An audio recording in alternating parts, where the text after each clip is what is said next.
Hey there, Shedsters. Happy New Year. I hope that you've had a good time over the Christmas and New Year festivities and, that you're not suffering too much as a result. And goodness knows, I think we're wishing each other a Happy New Year with a bit more energy and maybe sincerity this year than we often do. It's kind of a prayer, really, isn't it? May we all have a Happy New Year. I mean, we're all a little bit tired and fed up, well, quite a lot tired and fed up actually, of this whole bloody pandemic thing. And we just hope and pray with all our hearts that 2022 will see us moving, not just in this country or your country, but around the world. That this year will see us moving significantly towards a better quality of life for everyone, and I certainly hope that for you, dear Shedsters. So I'm going to be fairly brief again today, not least because, frankly, I'm still catching my own breath after all the festivities and fun that we've been enjoying. But I think we should take the time at the beginning to light a candle together as we step out with hope into 2022. So if you've got a candle, I invite you to light it with me now. And I'm sure you will have people in your own heart and mind that you are thinking of, praying for, wishing for, however you see it.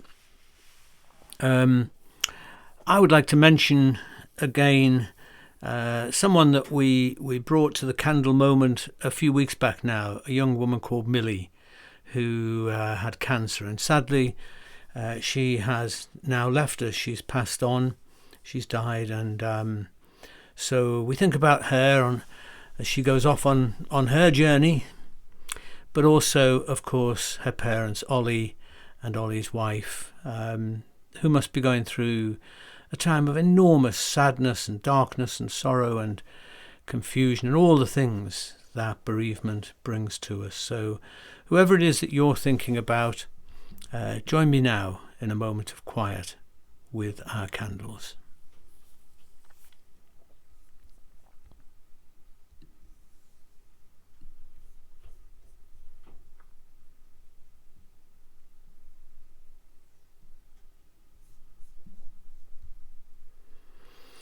And here's a little serenity prayer, which you can join me in if you wish. God grant us the serenity of hopeful imagination as we step into the unknown of a new year. God grant us courage to embrace whatever challenges the future will bring, and enough love and determination for us to help make the world a fairer, kinder place for all to dwell in. Amen.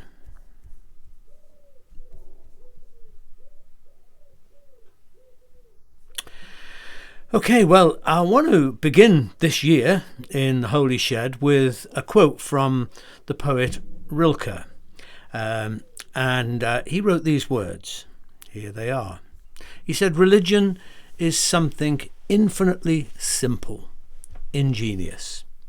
It is not knowledge, not content of feeling. It's not duty and not renunciation. It's not restriction. But in the infinite extent of the universe, it is a direction of the heart." I love that. Wonderful words. I mean, some of those things that he said it's not are probably part of the mix of what religion and faith mean to us. But I love the way he goes straight to this nub of it all. Religion is something infinitely simple, ingenious, a direction of the heart. Lovely. I've said it 1,000 times before, but never stopped me from saying it again in the past. I still believe that direction of the heart, which is the core quality of every faith, of any religion, certainly is of mine, is love. And that fits right into that category of what Rilke was talking about, because it's so simple. It can be really just a pat thing that you say, love.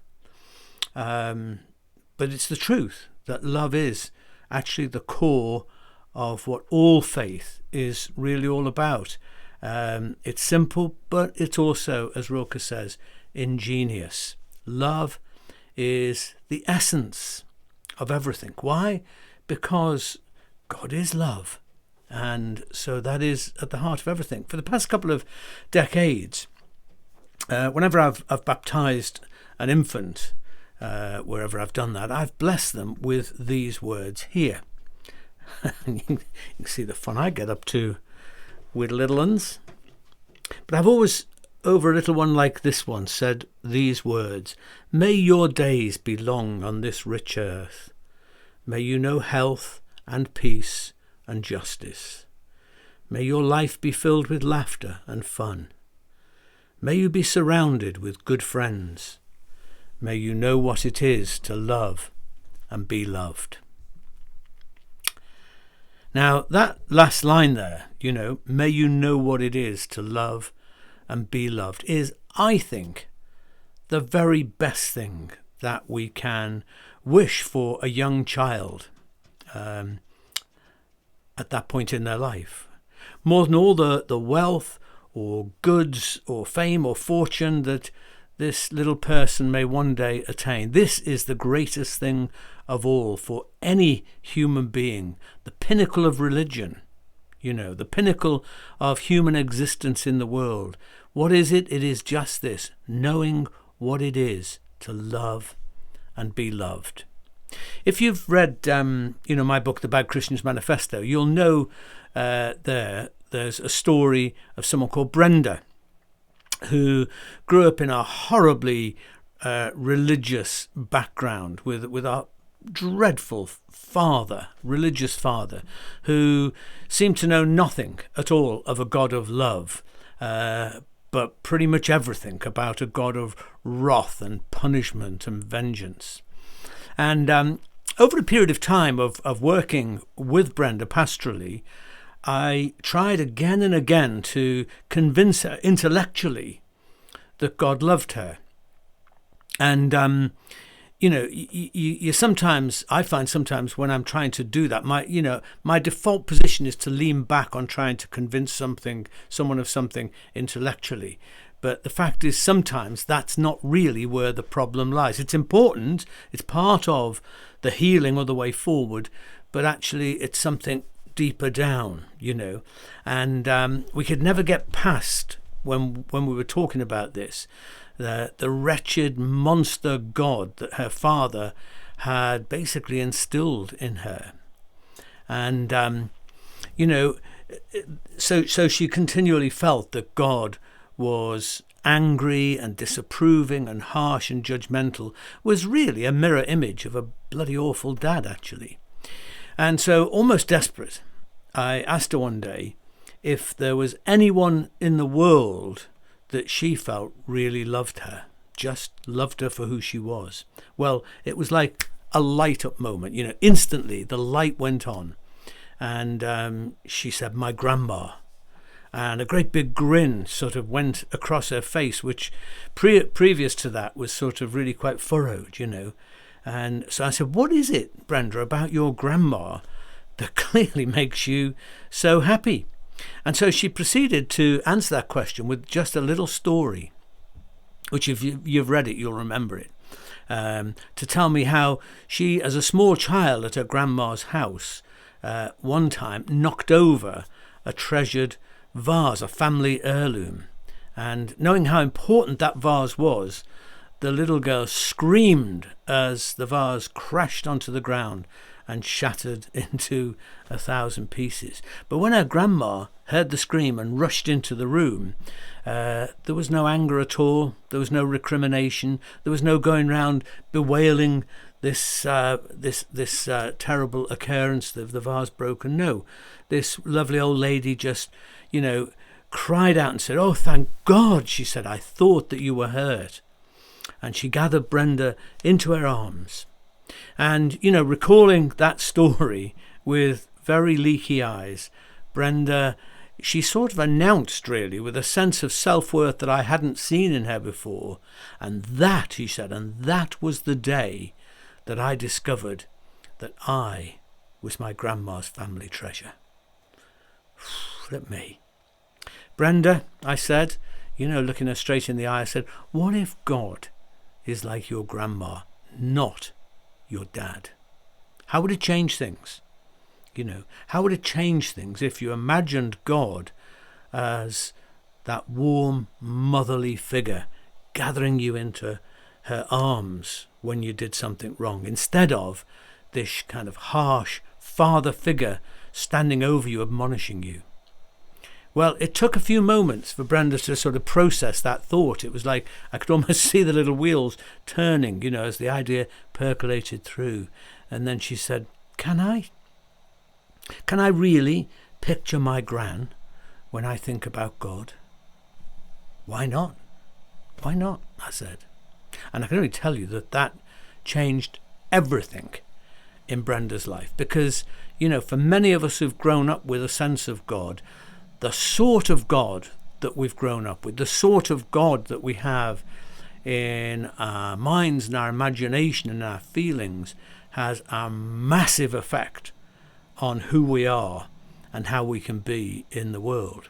And I once told Brenda's story on a certain well-known Christian radio station, and I always dread it on those things when you get phone-ins. And I had a listener call in who began to sort of tell me in no uncertain terms that I was basically blasphemous to liken God to Brenda's grandma. Actually, I said to the listener, I think the real blasphemy is to suggest that God isn't like a loving grandma, a loving granddad, a loving mum or dad or sibling or friend or anyone who brings to you some sense of unconditional love.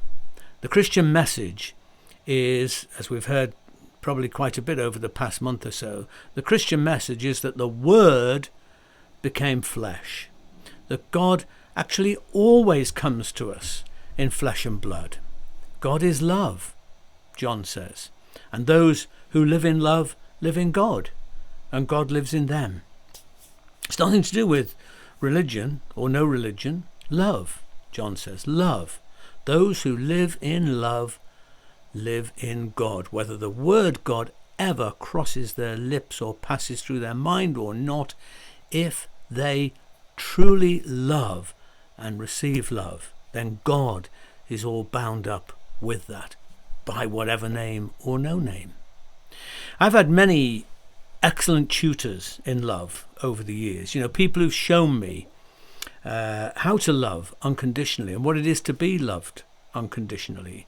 My lovely wife Pat has been teaching me unconditional love for 50 years and more, and I am the recipient of a vast wealth of love and support and everything that love works out at a practical level from lovely Pat.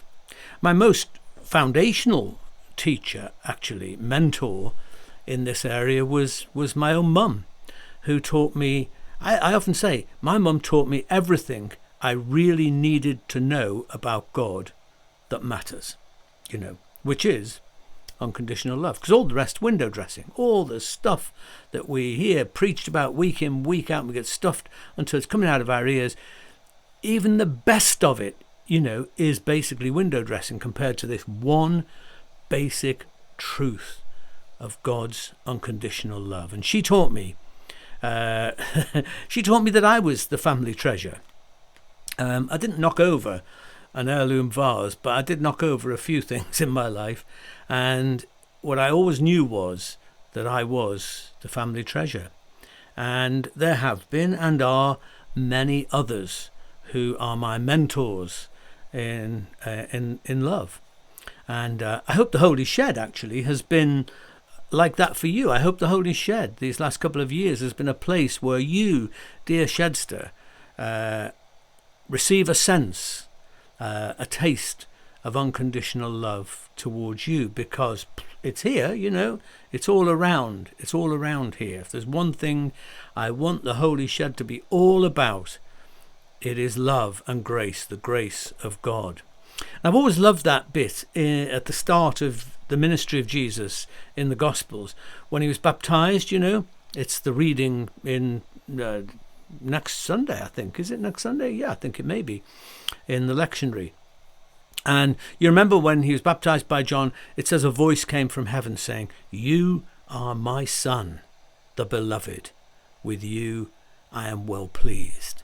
Well, whether or not you think this was an audible voice, which it's no, surprise to you that I personally don't, but whether or not you do doesn't matter, because I believe essentially this was a voice that was within Jesus, a sense of divine pleasure that he carried around with him. And I think that, where that all started was way back with his mother.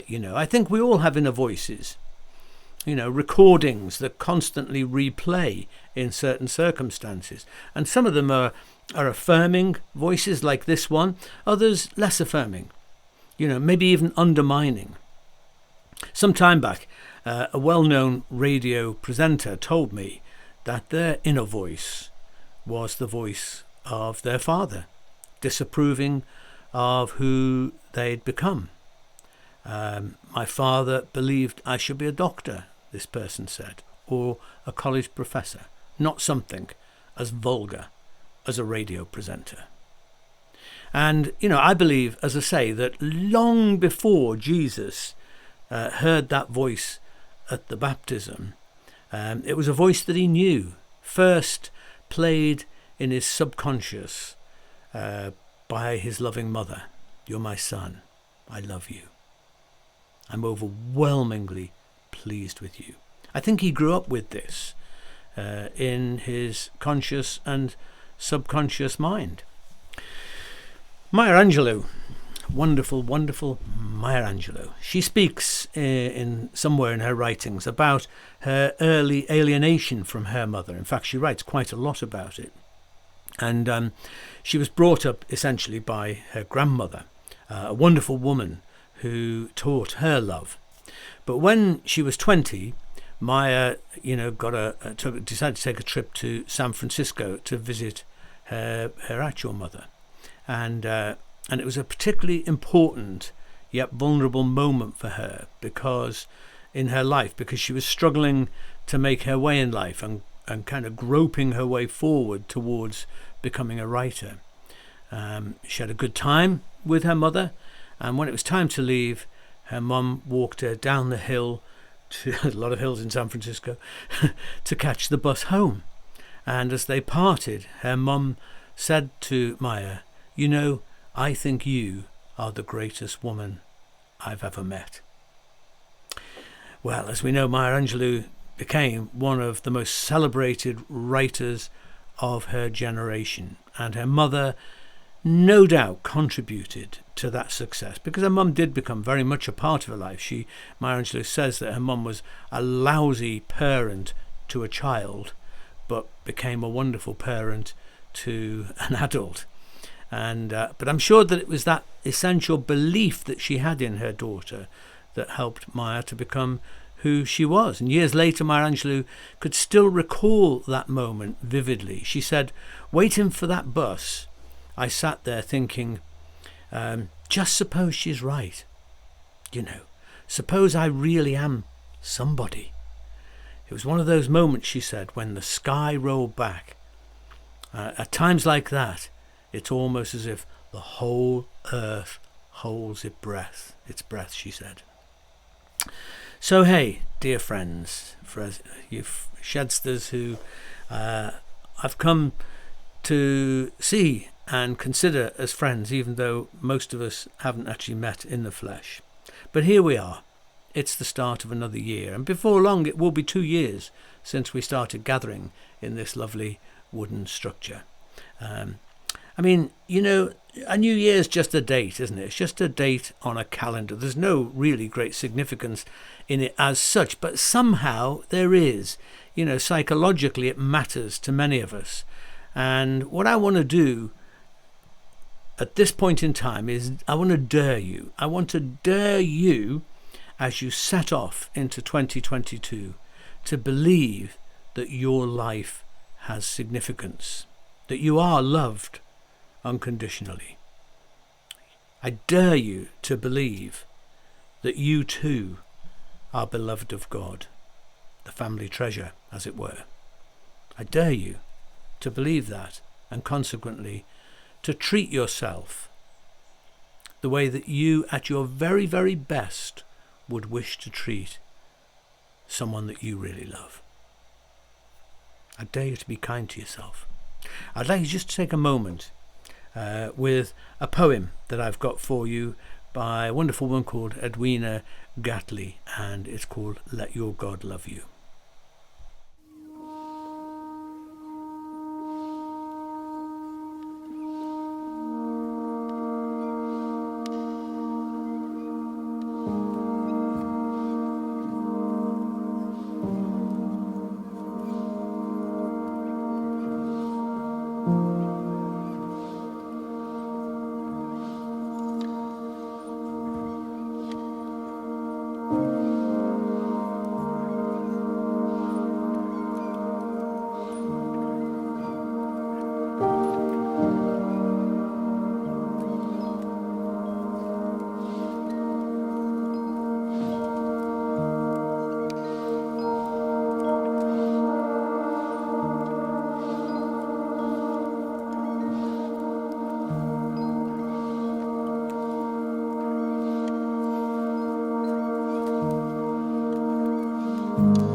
So there it is, this simple message. Well, I think, as Rilke said, simple but ingenious. This is the message I'd like you to take with you as you go into this coming year.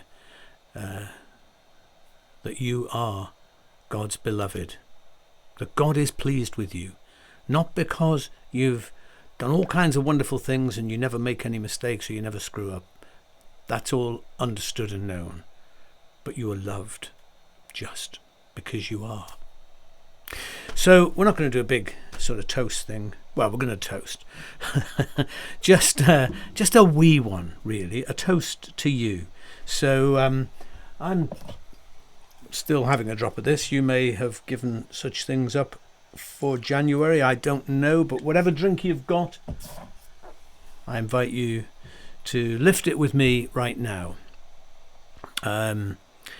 Whatever you have in your glass or, mug or whatever, here's to you, the most important person you've ever met. I'll repeat that. Here's to you, the most important person you have ever met. Obviously, if you hadn't met you, well, you wouldn't be here. So you're pretty damned important. I'm certainly glad you're here, dear friends. So, to you, L'chaim.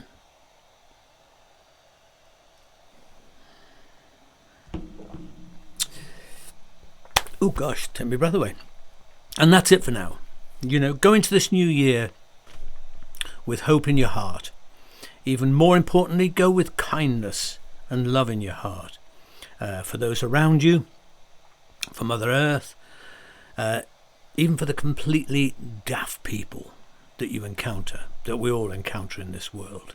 But listen, go into 2022 with kindness and love in your heart for the most important person you know, and that's you. So if you like it here, if you like what I'm doing, then you can support us by buying us a coffee or two. The link to the coffee site is always at the top of the posts on the Holy Shed Facebook page, but it's there on your screen now as well. And thank you over this last year and two for all the amazing support that you've given to us in so many ways that's enabled me to just keep on going. So I won't say a lot more right now. We'll talk more next week. But, we're going to hopefully be moving forward ourselves here from a shed point of view in the new year. One thing which a lot of people have been asking me about is whether the Holy Shed could be also, posted as a podcast. Because, through all the depths of the pandemic, you've had plenty of time to sit around looking at me on a screen. And, we all have our problems. But, for a lot of people, looking at it on the screen isn't really what works. They want to listen to it when they're running, in the park or, in the car or on the tube or bus or whatever. So there will be an audio version of the substantial part of the Holy Shed that will become available very soon in the new year, and other things too. We'll talk again, but here's our blessing. The blessing of God, the eternal goodwill of God, the shalom and salam of God, the wildness and warmth of God, be among us and between us, now and always. Amen. Now, sadly, the ever wonderful Desmond Tutu finally left us just a couple of weeks ago. But hey, he left us with quite a lot of wonderful stuff to pick up and to work with and to work toward as we go forward into the future. So I'm going to leave you with, I think, a deeply hopeful little video of two amazing men. I think it's just a year or so ago that this was recorded. Two wonderful men, two great friends who show us that love and friendship are the essence of all faith traditions and none, and transcend our differences. So I'd like you to enjoy this, Desmond Tutu and the Dalai Lama, and I'll see you, very soon, and we'll meet here in the Holy Shed for another year, shall we? All the best to you. Take care.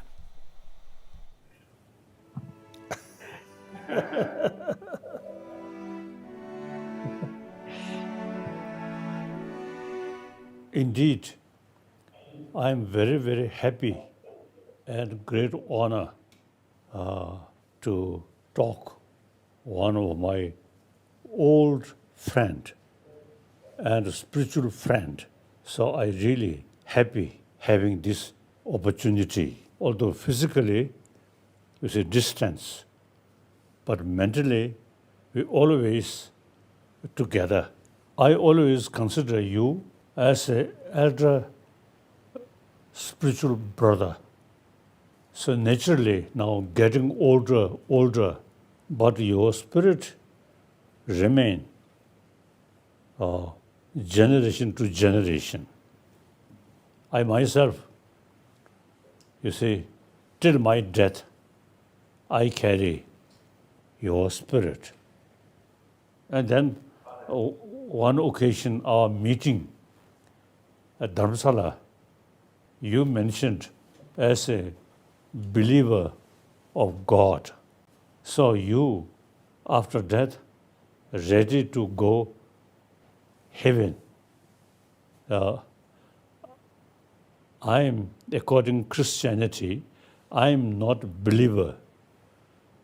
So Dalai Lama go something different place. I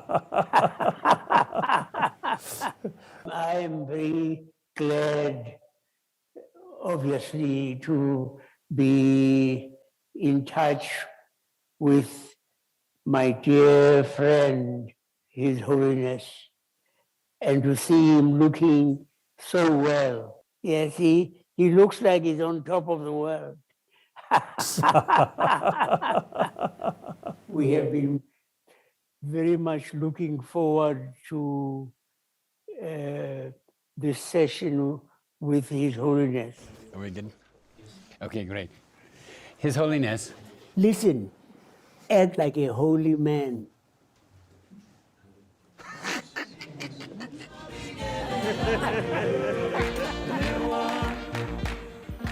You are mischievous, aren't you? I consider that person also, you see, mischievous person. Unfortunately, that person is Christian. Unfortunately, he's a Buddhist. there's a question of how you think about your own deaths. That possibility. Quite polite. Quite polite. Well, he doesn't mind too much because there's the reincarnation.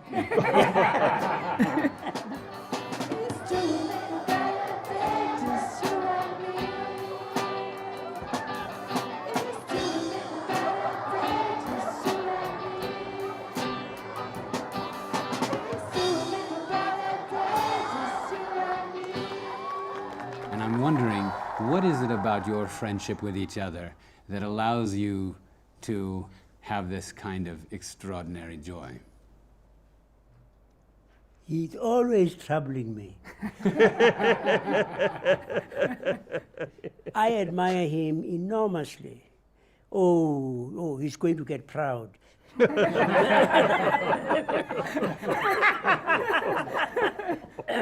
I'm just saying he is there for us as a beacon. So I really love, you see, he always teasing me, and also I tease him. You see, so we really become something quite special. Yes. So, and also his face is, you see, the head looks like a monk now. You see, this picture, special picture, I think at time of my death, I will remember you.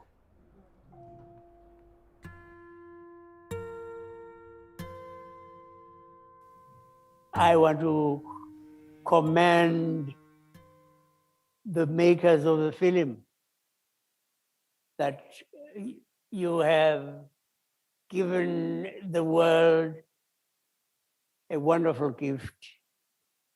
So thank you. People, when they saw your face and hopefully my face, then at least a short moment they get some kind of peace. So, so I very much appreciate you, in spite your old age. Still, you dedicated well-being of other. God bless you. Thank you. Thank you, my dear friend. Through television, it is quite easy to talk. So I'm hoping next meeting. Thank you. God bless you. Thank you. Thank you.